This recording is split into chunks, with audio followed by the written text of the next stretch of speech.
My name's Yvonne Maxkin. I'm the founder and chair of the channel community and the founder and CEO of CoCheer, a coaching and consulting practice, and also a channel community gold supporter. Welcome to the next episode of Smashing the Class Ceiling. In this series, I will be interviewing and showcasing some of the fantastic individuals that we have in the channel who have all come from a low socio-economic background, but have gone on to build incredibly successful careers. They will be sharing their stories of how they've navigated the corporate corridors and smashed through that class ceiling.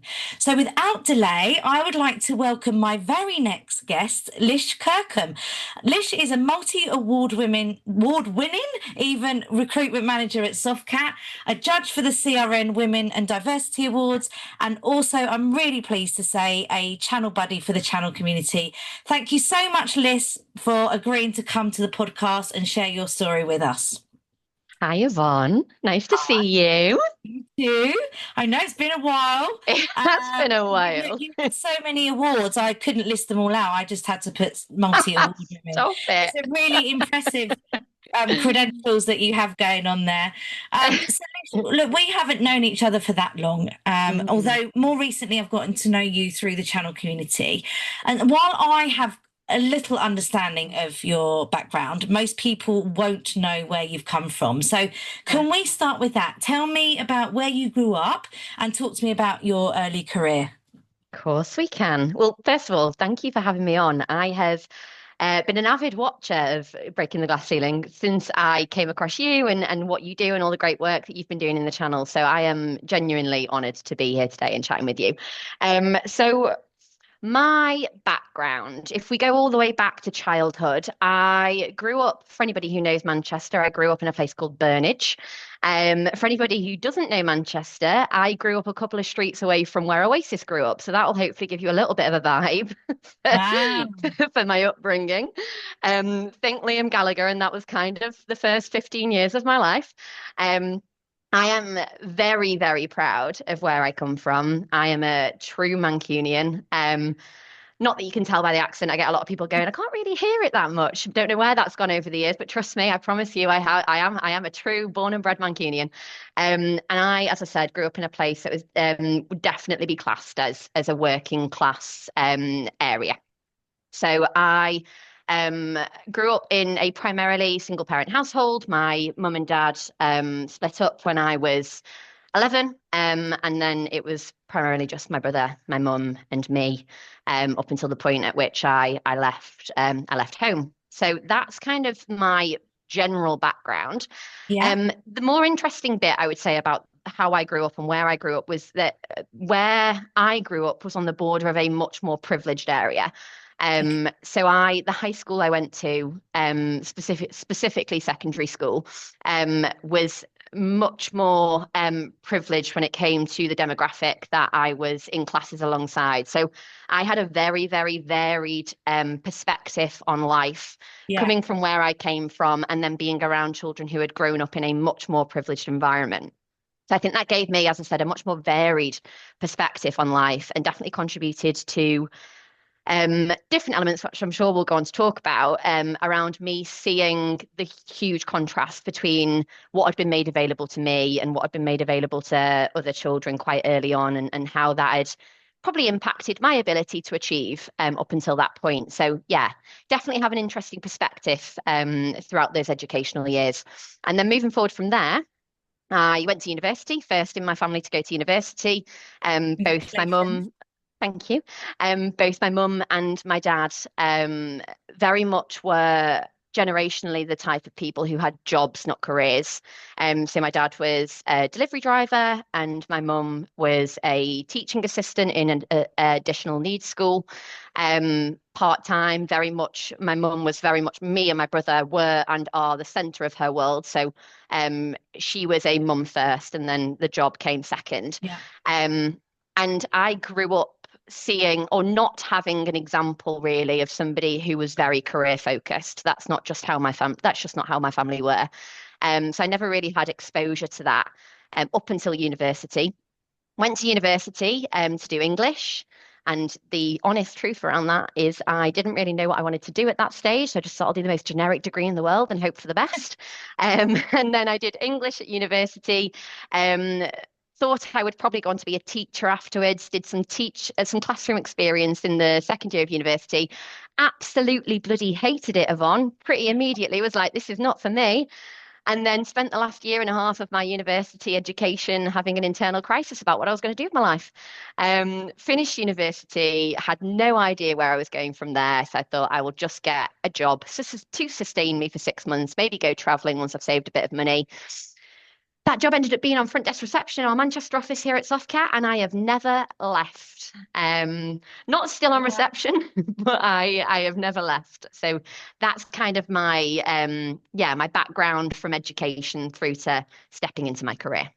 Yeah, I mean, that answers the next question, but I'll come on to that in a minute. But you mentioned about the fact that your school was next to more of a privileged area. I think my exposure to had not too dissimilar, it wasn't my school per se, but I ended up, there was a tennis club down the bottom of the road. I ended up playing tennis, and it was then I realized actually, wow, there's a lot of people with a lot of money, and I don't. Yeah, When I was yeah, crucified for the clothes that I was wearing and stuff like yeah. that. But I think just that early exposure when you're young, A, gives you something to aspire to, but also makes you completely aware of the differences and the 100%. nuances.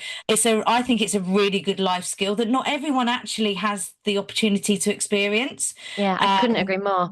I really resonate with what you've just said in terms I think it's twofold. I think it highlighted for me massively the disparity between my upbringing and the upbringing of others, which up until that point I hadn't had much exposure to at all up of until the course. point of going to secondary school. Yeah. Um, and but also I remember going year 7, year 8, year 9 when I started to have those friendships. You're going out, you're going to sleepovers. I remember going to the houses of my friends, and thinking, wow, like is this how people live? Is this what's Yeah. available to me? Could I go on to have this life in the future? Yeah. And I think you don't, it's that age-old cliche, you don't know what you don't know. And it opened up a Yeah. whole world to me of, okay, there is more than I've seen for the first 14, 15 years of my life. So yeah, I totally resonate with that 100%. Yeah, and I think, I actually feel quite privileged that I had that experience because Absolutely. it's definitely what's helped drive me forward. So the next question was, how did you get into the IT channel? But I think you just answered that one already. So your Complete luck. first job was in the IT channel. So, Complete luck, so Yvonne. you started on reception, you said. I did, yes. So I started on reception in the Manchester office. I'd had the odd job here and there. I mean, because again, going back to kind of the purpose of what we're here to discuss today, I had always had to work. So if I wanted money, I had always had to work. So I had had small jobs since I was probably 13, 14, had a paper round, and then I'd worked in a barber shop, very much cash in hand, sweeping up hair. Had a couple of sorry, not bar jobs, restaurant jobs, waitressing, and was awful at it. Awful. Didn't know you had to bring the cheese over when you were doing Parmesan, bring it to the food. So I was just getting a scoop of it, going across people, dropping cheese in wine. Like that is a true story. So I was horrific at it. But my point being, I had always had to work. If I wanted money, I had to go out and get money. And again, going back to your point, I look at the time, it frustrated me because I was looking around at my friends at school thinking, why have I got a job and you haven't? But now I feel very privileged that that was my experience because I think I know it embedded a work ethic that I wouldn't have had otherwise. And genuinely believe that centrally sits within why I am where I am today. And I have the mindset that I have and have had the experiences that I have. So I feel very privileged to have been brought up that way. Yeah, no, absolutely. So what do you think have been the biggest challenges that you've faced, and how did you overcome them? Mm. So I think from if we're talking about it from the position of my upbringing and specifically the socio-economic element of my upbringing, I think that feeling of always needing to be grateful for what you had, I think sets a tone for your life, or can if you don't check yourself in it and do the work to And we've talked about this before, me and you, but do the work to kind of untangle that conditioning. Yeah. So I think that that gratitude piece, which sounds a bit backwards, because obviously we should be grateful, and we're always told that like gratitude is really important, and I absolutely think that is the case. But I think if we're talking about challenges, I think when you are raised, and not even intentionally, I just mean kind of the subliminal messaging of your upbringing is we should be grateful for everything we've got, which I absolutely was. I think it kind of then makes you less inclined to strive for more, because what you have, you should be grateful for that. Yeah. And I think when that sat alongside something that's always been central to who I am, which was an innate ambition. I've always had this drive that I couldn't explain, this want for more. Like it's a running joke within my family, within my friends. Like they were always telling me that I was the milkman's. Like, where has this come from? Because like this isn't your mum, this isn't your dad. Um, and I've always had this real want for more, drive for more, this kind of just instinct to excel. Um, that sat really contrastingly alongside be grateful for what you have. So I think there was a real identity piece there for me as I was growing up, trying to unpick that for myself and figure out, is it okay to want more? Is it okay to be ambitious? Is it okay to want to further your life? Going back to my point earlier around going around to my friend's house, is it okay for me to want this? Or does that betray everything that I've had and everything that I am to want this? Yeah. So I think that that kind of that dilemma, if you like, for me was something that I had to kind of work through, definitely in my earlier career. And I think that then sits alongside, and this is a whole other topic altogether, but I think that sits alongside the intersectionality of being a woman Yeah. from I was just about to say a that. low Yeah. socioeconomic Yeah. background. Because I think you've got that kind of that those question marks for yourself around whether it's okay to want more because of your socioeconomic background. And then you've got all of these taboos, if you like, around visibility and being a woman, like kind of all of this conditioning we've had from society over the years of like stay small, don't showcase yourself too much, don't be too visible, be likable but not too likable, and Yeah. all of that kind of really contrasting messaging. It can just make those early years, both educationally and then also going into your career, really complex, trying Yeah. to figure out which bits of this do I listen to and absorb, and which bits don't I listen to and absorb. So I think that's probably one of the biggest challenges I've come up against. Yeah, the intersectionality is really interesting because I never really felt that being a woman has ever held me back in my career. And it was So only when I've interesting. done more research on this that I realized it was my class and my upbringing. And it's that Yeah. constantly not valuing myself the same way that other people do. And that's the common thread, the gratitude, the not Yeah. appreciating themselves. Because but I'd never really felt the female, it had held me back in certain areas, but I was quite feisty and I never let that hold me back. Whereas I love I that. think, I think that not everybody is brave enough to just not let other people bother them in the same way that I didn't. Yeah. But I was lucky that I didn't get that conditioning, but it was the conditioning that other people had that was more of an impact rather than my own. So I felt Yeah. really privileged again not to be conditioned in that way. But yeah, I think the intersectionality, I don't think I'd appreciated just how much that also plays a part. People just assume it's one element, but actually it's a culmination of, multiple different sections that can impact you. 100%. Totally agree. Couldn't agree more.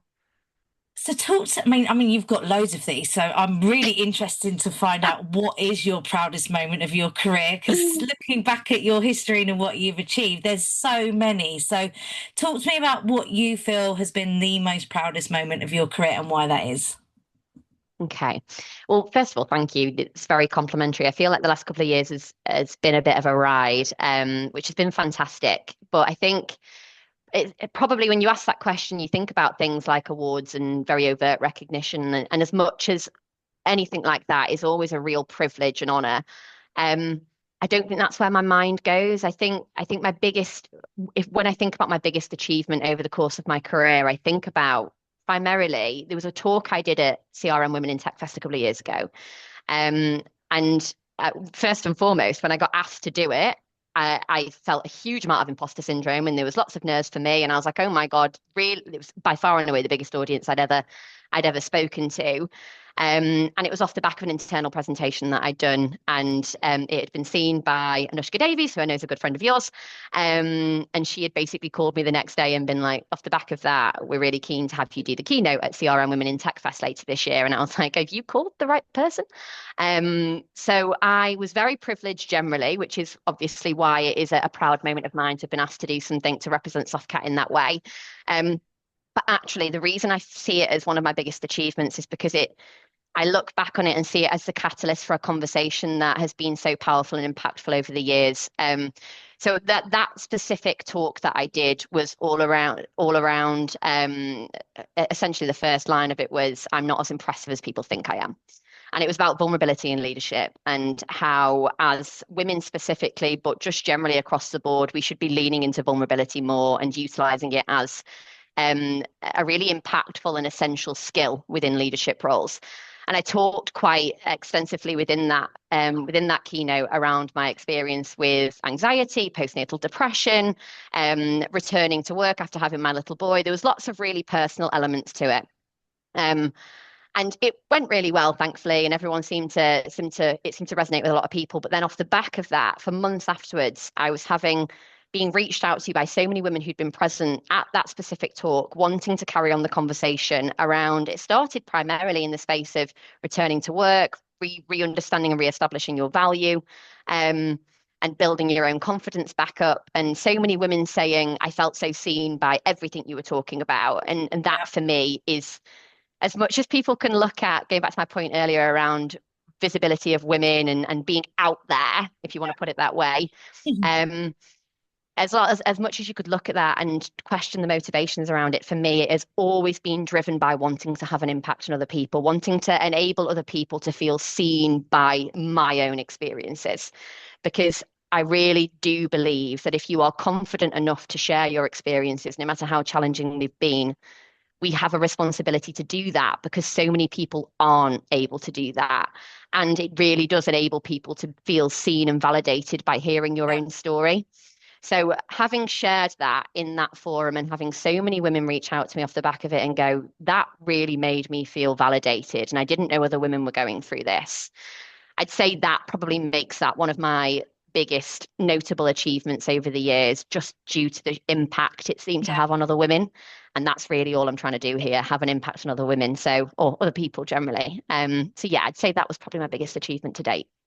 No, it's incredible. And was it recorded? Because I'd love to listen to it. So, funny story. Yes, it was DIY recording by a good friend of mine, and because it was like 20 minutes long, it's broken up into 5 videos. So it couldn't send on WhatsApp in one big file, and she tried to send it on WeTransfer, and it wouldn't work. So she basically broke it down into 5 segments and sent it to me. So I do have it, and I can send it to you, but it's very DIY. I didn't put it back together. Together. Can you? Yes. Didn't know that. Clearly. Send it to me. I'll sort that for you. I will. I'll put it back together for you so you've got one. I appreciate it. That would help. It sounds great. And so how do you think though, I mean, we've touched on this a little bit already, but how do you think that coming from a low socioeconomic background has impacted your career either positively or negatively, or maybe both? Yeah, it's up to you. There's probably a bit of both in there, definitely, let's be honest. So I think I resonate a lot with what you said earlier, Yvonne, around in recent years have come to realize that I'm probably in the minority when it comes to my confidence levels. So I think that's always been how I've been wired. I think as much as we talked about how I was raised in this environment where kind of gratitude was really important, I was also raised to understand that I was very capable. I was always pushed to achieve where I could. I've always been kind of an A-type personality anyway, so I've always been somebody who's always wanted to drive forward, as I said earlier, and do more. And I think that was definitely further intensified by coming from a working class background. As I said, I think I saw as I went through education, specifically into secondary school, I think I definitely started to see that comparison and had a level of confidence that if that's something I wanted, I could achieve it. And I think that's always been inbuilt into me that and I know I joked about Oasis earlier, but having grown up a couple of streets away from two working class boys who then went on to be the biggest band the country's ever seen, I think having those types of examples really did make me have this mindset from a very early age of if you want to achieve something and you work hard, like the possibilities are endless. So I think Yeah. that definitely came from the perspective of having had a working class background. So that definitely aided me 100%. In terms of the negatives or kind of pitfalls, I think naturally you just have to work harder to prove yourself. I think coming from the position of somebody who was the first to go to university, in her family, as I said earlier, neither my mum and dad had what we would class as proper careers. So I didn't have a template. I didn't have a blueprint. I didn't have, as much as they were encouraging and loving and wanted the best for me, I didn't have that dad at home who owns his own law firm that can give you like a connect you with people, can get you work experience at the FTSE 250 that he has a contact in. I didn't have any of that. So as much as it's so cliched, you've got to be self-made. Like Yeah. you've got to, it's all got to be self-driven. Yes, I had that support system at home. I had the support network. I had the cheerleaders, but I didn't have the knowledge. I didn't have the contacts. I didn't have the experience on my side.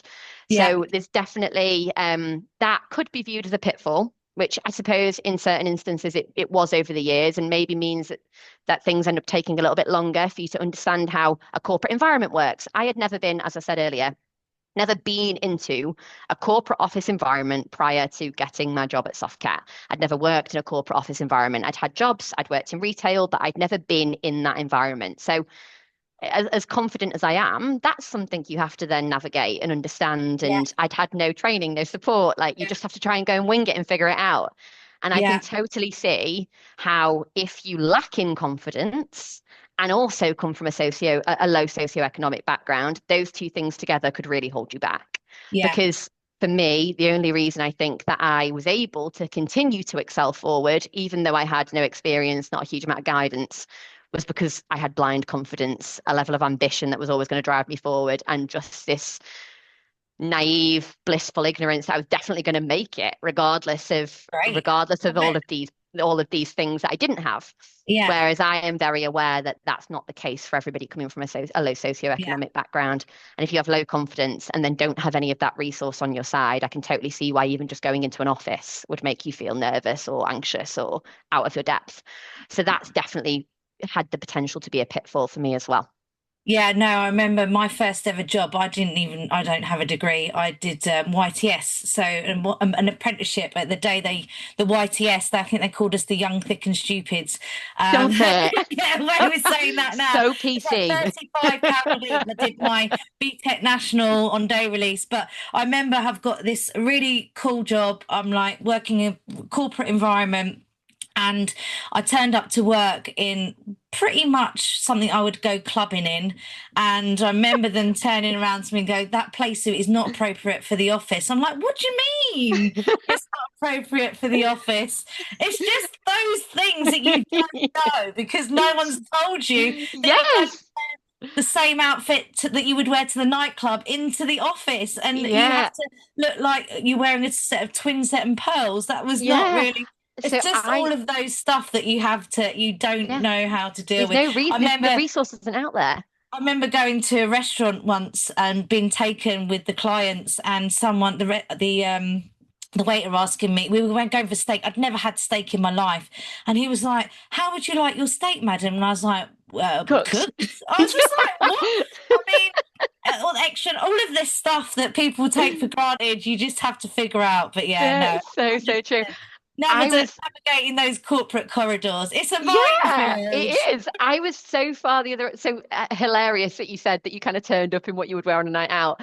I was so far the other end of the spectrum. And our interpretations of it are so contrasting, but equally as funny.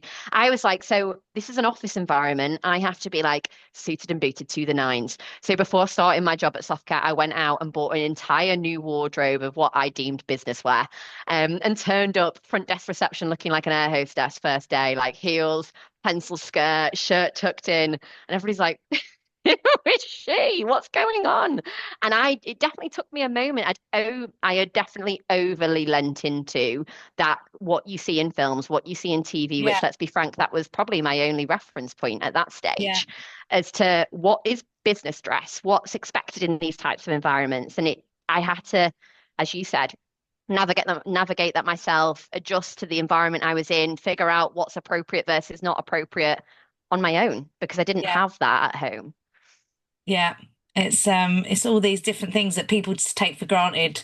But Hmm. yeah, it was funny how you can laugh about them now. I remember seeing like, why have I got an extra knife and fork? What's all that about? I mean, why do you need a fork with your spoon? I mean, it's I for just, still don't understand that now, I don't Yvonne, and I'm understand that 34 and I anyways. don't understand that now. So knowing what you know now and everything that you have achieved, Lish, what would you say to a younger version of yourself? Oh, that is such a good question. Um, oh, how do I pick the most important one? Because there is so much. Years of therapy has given me many things, I would say to my younger self. Um, I think I would say to my younger self, trust your instincts or trust your gut, something along those lines. Because I think, um, again, I never really had that because I didn't have that experience in my family or in my home environment from a career perspective. A lot of it was just kind of self-navigation and self-learning. And because of that, I think I spent the first few years of my career um, being kind of different versions of myself, trying to figure out like what people wanted from me, what was appropriate in a professional environment, and very chameleon-like. And I think I would have liked to have become centered in who I am earlier on. And I would say that's probably only happened in the last few years. And I don't know whether it is a complete coincidence or whether there is a correlation, but I think a lot of it has happened post having my little boy, Yeah, that I've really done the work to really understand myself and really understand who I am, what I'm about, what I want to achieve, the impact I want to have on people, what do I want my legacy to be, all that kind of stuff. Maybe that's just getting old, who knows? But I do think that I would have liked to have had some of those realizations earlier. And I think trusting your gut, trusting your instinct, and um, care about your own opinion of you more than you care about the opinions of others. yeah, Because that's again, great that's advice. something that took Yeah, me way longer than I would have liked it to.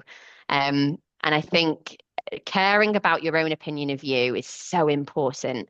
And we put so much power in the opinions of others. Definitely, and I think again that's bred into us from a very early age. I mean, it's biological, right? It's historical. It's pack mentality. We're taught to need to belong. Um, and again, that goes all the way back to school. I remember it. I remember that feeling of needing to belong. And I yeah, think that's both from a gender perspective, as a girl, needing to belong, and all of the stuff that comes with being a young woman growing up. And then socioeconomically, I feel like there was an element of I never felt like I belonged fully because, as I said earlier, there was that real contrast of perspective, yeah. working class background, school that was primarily middle class. So that feeling of belonging was lacking for me for a long time. And I think the way to really feel like you belong, and this does sound quite cheesy, so I apologize, but I think the way to really get to a place where you feel like you belong is to belong to you and trust your opinion of yourself. And I think that really just gives you an ability to be more centered. And that's something that I wish I had been able to do sooner. Yeah. And I think you're right. Age definitely helps. But I think, Mm. social media has been a negative impact on people's perception of what Yeah, they of think they course. should be like versus focusing on what they are like and what they can achieve. And, Yeah. like comparison is the thief of all joy. And I think, thank goodness social media wasn't around when I was young. That's all I can say. Um, what, so what support and help do you think companies could be doing to help individuals from a low socioeconomic background? So I think there's some great work going on out there already. So I know that without kind of giving you a little promo, I know that me and you have talked about a lot of the fantastic work you're doing out there. I think so first and foremost, I think awareness is key, right? So it's like with any element of diversity, inclusion, belonging, whatever we're talking about. And awareness of the importance of equity is key. So when Hmm. I think about equity, I immediately go back to that picture we've probably all seen of the baseball field with the boxes and the people stood on the boxes and the demonstration visually of what equity is. And that was really powerful for me when I first saw it. Because when you hear diversity, inclusion, equity, a lot of the time, and a lot of the conversation out there over the last kind of year or two, where you've been getting a little bit more of that diversity fatigue from organizations Yeah. specifically, a lot of the conversation has been around tokenism and trying to avoid tokenism and all that kind of stuff, which I absolutely agree with. We should be trying to avoid tokenism, and there should be no element of positive discrimination to how we're approaching inclusion. Um, but I think when we're focusing on equity and we're just trying to get everybody onto a level playing field and give everyone the same chance to succeed and excel as everybody else, that should absolutely be an aspiration for every organization. And I think an Yeah. awareness of the fact that coming from a low socioeconomic background unquestionably puts you at a disadvantage in those earlier stages of your career, Yeah. definitely. As we've just spent some time talking through there, simple things like not having the experience, the knowledge, the resource to understand what's expected of you in that type of Yeah. environment, or what, even down to exactly what you said around what to bloody wear.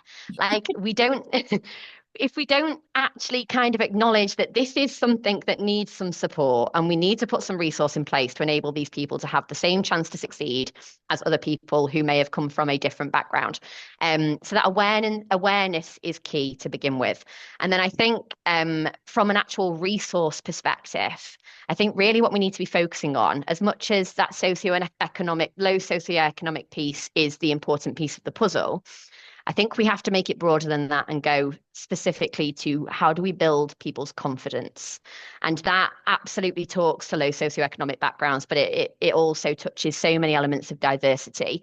When you're coming from any background that arguably puts you to any degree at a disadvantage, where you can have the real impact is by building the confidence of those people and helping them and supporting them, whether it be training courses, whether it be mentorship, whatever it is. The channel community is a really fantastic example of something that people can use for that, to build their confidence and more specifically identify their own value. Because once they have that understanding of what they bring to the table and how they could potentially go on to have an impact, where their skills lie, what makes them special, that stuff will then build their confidence enough to excel forward in the right way. So I actually think that's where we need to be putting our focus. How do we build the confidence of anybody coming from an underprivileged background, whether it be Yeah. socioeconomic or any other area?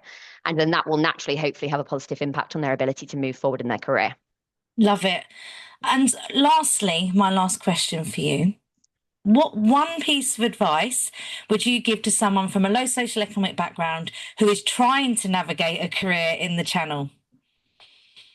Again, one piece of advice is so hard. But I think if I'm thinking about the thing that was most impactful for me, I would say surround yourself with as much experience as early on as you can. So get proactive and intentional, because those resources and those people probably won't be at your fingertips as they weren't for me, as they weren't for you.